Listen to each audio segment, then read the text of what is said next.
Kinumpirma po ni Metropolitan Manila Development Authority Chairman Attorney Don Artes na planong simulan na ang EDSA Rebuild sa Hunyo 13 ng taong kasalukuyan, isang araw matapos ng ipagdiwang ang Araw ng Kalayaan. Walang atrasan. Nauna nang inanunsyo ni Department of Transportation Secretary Vince Dizon na sa kalagitnaan ng buwan ng Hunyo sisimula na ang nasabing proyekto.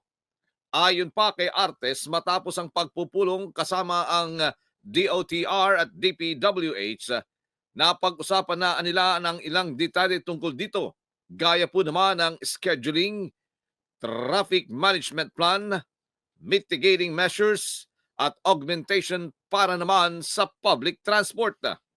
Sinabi ni Artes, batay sa kanilang naging pag-uusap, 2 taong magtatagal ang rehabilitasyon ng EDSA. Inihayag naman ng ahensya sa susunod na linggo o iahayag ng ahensya sa susunod na linggo ang detalye ng proyekto sa ginawang EDSA Rebuild Program sa halip na rehabilitasyon dahil sa lawak ng gagawing trabaho. Good morning!